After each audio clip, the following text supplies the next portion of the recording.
Nothing, Tom. Everything's fine. Those 5 words. I have heard them so many times that they no longer sound like language. They sound like a door locking. They sound like the specific click of something shutting me out. Warm one moment, sealed the next. And the worst part, the part that has taken me 3 years to fully reckon with, is that I used to believe her every single time she said them. My name is Tom Taylor. I am 34 years old. I have been married to Marie Taylor for 4 years. And what I am about to tell you is the story of how I finally understood what my marriage actually was, not what I had been telling myself it was, not what it looked like from the outside, not what Marie's mother called it when she toasted us at the wedding with tears in her eyes. What it actually was. What was actually happening inside those walls, inside that silence, inside those 5 words she said to me like a key turning in a lock. It started on a Tuesday. Ordinary in every way. I came home from work, set my bag down, walked into the kitchen, and felt it immediately. The air. There's a particular quality to the air in our house when Marie has decided to be displeased, and over 4 years I have become fluent in it the way you become fluent in weather. Not because I was told to learn it, because survival required it. She was at the counter, moving things. Not slamming. Marie never slammed. Slamming would have been honest. She placed things. Deliberately. The way you set a trap carefully so it doesn't spring too early. I asked what was wrong. I kept my voice easy, warm, the voice I had trained myself to use, the one that communicated I'm not a threat. I am here. Whatever I did, I'm already sorry. She turned, and she gave me the smile. Bright, flat, the smile that had no light behind it, only information. Nothing, Tom. Everything's fine. One dish. I found out later it was one dish I had left in the sink that morning. Not a pile. One. But by the time I found that out, it was day 3 of the silence, and by then it didn't matter what it was anymore, because it was never really about the dish. I understand that now. I didn't then. We ate dinner. I set the table. She sat down. We passed food between us like polite strangers at a bed and breakfast. I cleared both plates, washed them, dried them, put them back in the exact cupboard she preferred. That night, under the covers, I reached for her hand. Not with any agenda, just the basic human need to touch the person you love, to confirm that she is still there, that you are still there together. She moved her hand to her own side of the bed. One smooth, practice motion. No anger in it. No drama. Just removal. I lay on my back in the dark and stayed at the ceiling for a long time.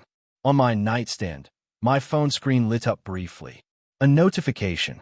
A missed call from my brother James. The call had been 2 hours long, earlier that evening, before I got home. I had not told Marie about it. I had not told her what we talked about. I wasn't ready for her to know I had started asking the questions. I have always been a man who needs to understand things. Not to win arguments. Marie would tell you I rarely fought back, and she would not be wrong. But quietly, privately, in the hours before the house woke up, I needed to make sense of what I was living inside. It was the only thing that made the weight of it bearable. That Saturday morning, I was at the kitchen table before 7. Coffee. The specific silence of an early house. Marie was still upstairs, sleeping, and I sat there with both hands around the mug, and I did something I had never allowed myself to do before. I went back, all the way back, and I mapped it. The anniversary I forgot, our first one. I had been in the middle of a server crisis at work. My phone calendar had glitched, and I came home to candles burned halfway down, a table set beautifully, Marie in a dress I loved, dinner cold. The look on her face when I walked in empty-handed. I had apologized that night. The next morning, the morning after, I had rebooked the restaurant for the following weekend and done everything she had originally planned, down to the specific wine. But the coldness lasted 3 weeks. 3 weeks of sleeping at the edge of the bed, of answers delivered in the fewest possible words, of being made to feel like a man serving a sentence whose length was never disclosed. Then the work trip. 8 months in, I had accepted a weekend assignment without checking with her first, a genuine oversight, not a dismissal. 6 weeks, that one cost me. 6 weeks of a house that felt like a waiting room. I had apologized on day 1, day 3, day 7. I brought flowers. I wrote a letter by hand. 3 pages, every honest thing I felt. She left it on the counter unopened for 4 days. The dinner party where my joke landed wrong. 10 days. The birthday dinner where traffic made me 20 minutes late. 2 weeks. The phone call I forgot to make on a Wednesday. 5 days. I sat there at that kitchen table and I laid every single one of them out in my head, end to end, like evidence. And what I saw, what I could not unsee once I had seen it, was a pattern so clean, so consistent, so perfectly structured that it could not have been accidental. Every punishment had a length proportional to her assessment of the offense. Every thought followed the same sequence. The gradual warmth, the re-entry, my flood of relief. And then, eventually, the next offense. The next sentence. My next bid for re-entry. 3 years. I had been living inside a system for 3 years, and I had mistaken it for a marriage. I heard her on the stairs. She came into the kitchen bright-eyed, hair down, the version of Marie that appeared after a punishment concluded. Warm, easy, as though nothing had happened at all. She kissed me on the cheek, asked what I wanted for breakfast. I looked at her, really looked at her, and I said, "I'm good. Thank you." She smiled and opened the refrigerator. She did not notice that my voice had been completely, carefully neutral. She did not notice that the relief I usually wore on my face after a punishment ended, the visible gratitude, the loosening in my shoulders, the eagerness to meet her warmth halfway, was not there. Something had shifted, quietly, permanently. She did not notice that either. It was a Thursday night when I finally understood the full architecture of what had been built around me. And the cruelest part is that I understood it in a moment that was supposed to feel like love. That week had been a good one. Not strategically. I want to be clear about that. I was not performing. I was not running a calculation. I was simply being the man I had always tried to be inside this marriage. I had picked up Marie's prescription from the pharmacy on my way home Monday without being asked, because I remembered she had mentioned running low. I had sat with her Tuesday evening while she walked me through a long, complicated story about a coworker who had undermined her in a meeting, and I had not looked at my phone once. I had cooked dinner Wednesday and Thursday both. Small things. The things a husband does because he loves his wife. By Thursday she was luminous, touching my arm when she passed me in the kitchen, laughing easily. The house had the particular warmth it only had during these windows, and I had spent 4 years being so grateful for these windows that I had never once stopped to examine what opened and closed them. That night, she reached for me, and I want to be honest about what happened in that moment, because it is important. There was a part of me that responded immediately, instinctively, with the old warmth. The part of me that loved her, the part that had always loved her. But something else happened underneath it. A thought arrived, quiet, uninvited, precise as a needle. When was the last time she did this without it following a good week? I lay there and I ran the calendar back in my mind. Not to punish her, not to build a case. I ran it back because I am a man who needs to understand things. And this thing, this specific thing, had been living at the edge of my understanding for years without me ever letting myself look directly at it. Every moment of intimacy I could recall over the past year, I mapped each one against what had preceded it. My behavior that week, my compliance, my sufficient performance of the version of Tom she required. And every single time, without exception, the intimacy had followed a period of what Marie, somewhere in her private accounting, had decided was good enough. I had been owning it. For 3 years, I had been owning it, and it had felt so much like love that I had never questioned the currency. A flashback hit me with physical force. The anniversary night. The burned candles. Marie's face. The weeks of cold that followed. And beneath that memory, a younger version of myself learning, without being taught in words, what the relationship between my behavior and her warmth actually was. She fell asleep beside me, soft and content, her hand resting on my chest. I stayed at the ceiling. Her hand on my chest felt different than it had an hour ago. Not because she had changed, because I finally understood what it meant when it was there, and what it meant when it wasn't. The man she had fallen asleep next to was running out of something. I did not have a word for it yet, but I could feel it going. I stopped apologizing on a Monday. Not dramatically. I did not announce it, did not make a speech. I simply woke up and decided that I was done depositing into a system I had never agreed to join. The offense that week was minor. I had made plans with James on Saturday without checking with Marie first. She registered her displeasure the way she always did.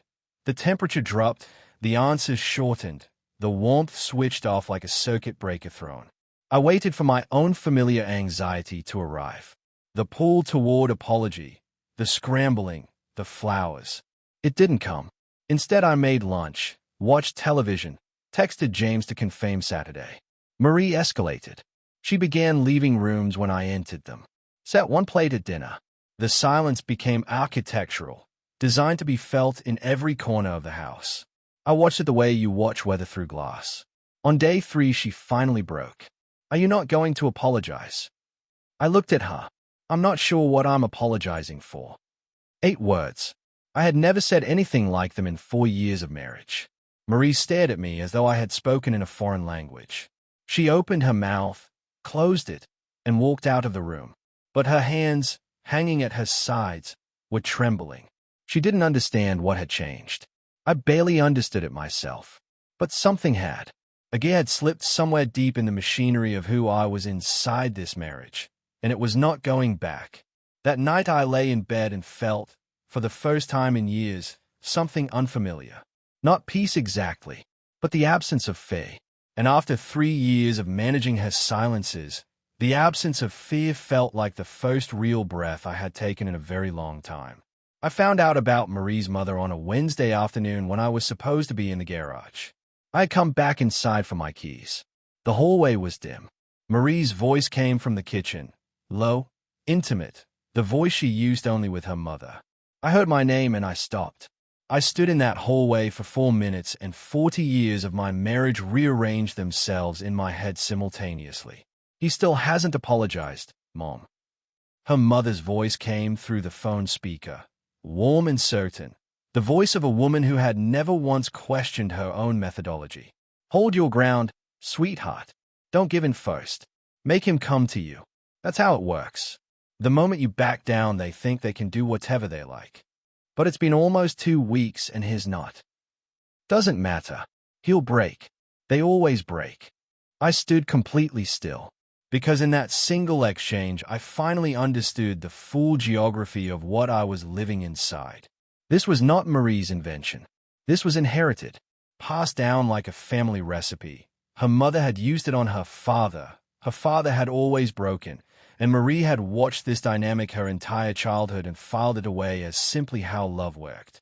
How you kept a man. How you maintained power inside a marriage without ever admitting that power was what you wanted. She had brought the weapon into our home still wrapped. She had been waiting, without knowing she was waiting, for the first reason to use it. I went back to the garage. I sat in my car. I called James. The call was short. My voice was flat. James, I need to talk. On his end, a pause. Then, I'll be home all night. I sat in the car for a long time after I hung up, staring at the wall, thinking about Marie's father, a man I had met twice, quiet at family dinners, diminished in ways I had never thought to examine until now. I found the diary by accident on a Saturday in October.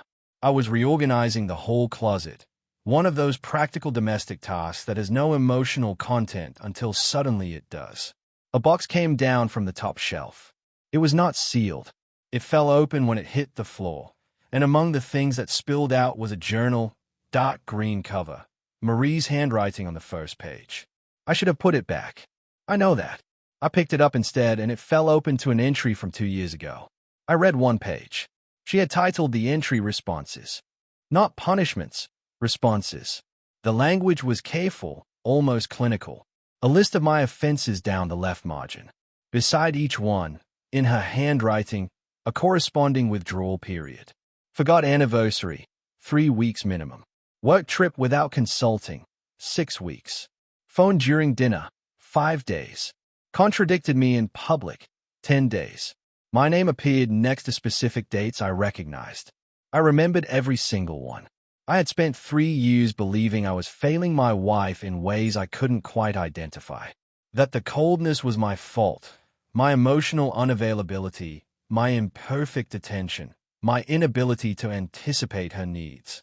I had spent 3 years apologizing for things I couldn't fully name because I assumed the fault was mine. It was not failing. It was not emotional unavailability. It was a system, built deliberately, running on schedule. I closed the journal, put it back in the box, put the box back on the shelf. I came downstairs. Marie was on the couch reading. She looked up. "Everything okay?" "Yeah," I said. I sat in the armchair across from her and picked up my book. My eyes did not move across a single word for the next hour. There is a particular kind of grief that has no theater to it. No crying in the rain. No dramatic confrontation. No moment anyone watching from the outside would recognize as grief at all. It just lives in your chest like a cold stone, and you carry it through ordinary days while the person who put it there has no idea it exists. I carried it for 6 weeks after finding the diary. Marie ran another punishment cycle during that time. I had told her honestly, calmly, that I had not appreciated how she'd dismissed me in front of friends at dinner. One honest sentence. She received it, explained why I was wrong to feel that way, and then the temperature dropped. 2 weeks this time, but something was categorically different. I did not scramble. I did not apologize. I functioned, went to work, came home, ate, slept. And somewhere around day 10 of that cycle, I noticed that I was waiting for the familiar ache of her disapproval to arrive, and it simply wasn't coming. I went out to the back step one night after dinner, sat in the cold, and I waited, honestly, to find the feeling, the longing, the pull toward her, the need to fix it. I searched for it the way you search a pocket you know should have something in it. It was gone. Not the love. The love was still there, dull and bruised but present. What was gone was the fear. What was gone was the desperate need for her warmth that had kept the system running. I put my face in my hands, not crying, just sitting with the understanding that something had died quietly inside me while I was busy trying to keep the marriage alive. When I came back inside, Marie was thawing, the first conversational signal that the punishment was concluding. She made a casual comment, waited for my relief. I nodded, said interesting, went back to my book. She stood in the kitchen with an expression I had never seen on her face before, something between confusion and the first cold edge of fear. I sat my wife down on a Friday evening and told her the truth. Not in anger. I had moved through anger months ago without her knowing. What I brought to that conversation was something she had never encountered from me before. Complete, unshakable calm. And I think it was the calm, more than the words, that told her this was different from every previous conversation we'd ever had. I told her about the pattern, the system, 3 years of offense and sentence, and my desperate bid for re-entry. I told her about the hallway, her mother's voice through the phone. They always break. I told her what it had felt like to realize that intimacy in our marriage had been functioning as currency, something I earned on a schedule I was never shown. I told her about the back step, what I went looking for and couldn't find. She tried to explain. I let her finish. Every word. Then I said, "I know you love me, Marie. I believe that completely. But I cannot live in a marriage where love is the reward for compliance. I have been living like that for 3 years. And I am done." The system had no protocol for this. Every previous version of this conversation had ended with me staying, with my relief, my gratitude, my return to the fold. She had no map for Tom, who wasn't afraid of her withdrawal anymore because he was choosing to leave. She broke. Genuinely. Asked him to stay. To try. He looked at her and felt the grief move through him like a wave. Real. Clean. Not cruel. I tried for 3 years, Marie. He picked up the bag he had packed before the conversation. She hadn't known it was there. He walked out. The door did not slam. He did not sleep well the first night at James's. Not because he doubted the decision. The decision sat in his chest with a solidity he had not felt in years. He didn't sleep because grief does not care about the correctness of your choices. His phone lit up through the night. Marie's messages arriving in clusters. Appeals first, then explanations, then apologies more honest than anything she had said to him in years. He read every one. Responded to a single message near midnight. "I hear you. I need time." In the house, Marie called her mother. Her mother's voice came through the phone. Certain, practiced, immediately strategic. Don't chase him. Let him cool down. He'll be back. Marie held the phone after the call ended, looked at it for a long time. For the first time in her life, she did not follow the advice. She walked through the house instead. Through the kitchen, the bedroom, the back step where she had no idea Tom had sat alone in the cold 6 weeks ago, searching for a feeling he could no longer find. She had been in that same house while he sat out there. She had not known. She had been administering a punishment, and she had not known the person receiving it had already gone somewhere she could not reach. She sat at the kitchen table and began to write. Her hand shook. She wrote for a long time. 12 pages, front and back. The kind of writing that only comes when you have stopped managing how you appear and started simply telling the truth. She did not know if he would read it. She wrote it anyway. He came to the door on a Sunday morning 6 weeks later. Not Marie. Tom answered Jamesy's door and found her on the step. She looked like someone who had been through weather. Not broken, but changed. Stripped of something. The performance was gone, and what remained underneath it was a woman he recognized from the very beginning. Before the system, before the coldness, before the 5 words that locked the door. She held out an envelope. Thick, sealed. I'm not asking you to come back, she said. I just need you to know that I understand what I did. All of it. I'm seeing a therapist. I talked to my mother, a real conversation. I'm not here to fix this today. She held the envelope toward him. I just needed you to have this. Tom looked at her. He took the envelope. He did not step aside to let her in. And here is what mattered. What told him everything he needed to know about whether anything had genuinely changed. Marie nodded. Not bitterly, not as strategy, a quiet, honest acknowledgement that she had not earned entry yet, that she understood why. She turned to leave. Marie. She stopped, turned back. Thank you for coming, he said.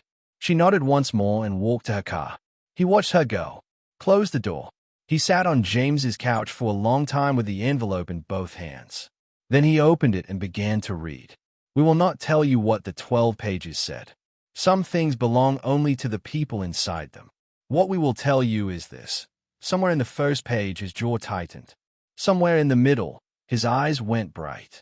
And somewhere near the end, he pressed the back of his hand against his mouth for just a moment. The specific gesture of a man trying to hold something in that is too large to hold. He folded the letter, set it in his lap, looked to the window. Outside, her car was still at the curb. It sat there for a long time before it finally pulled away.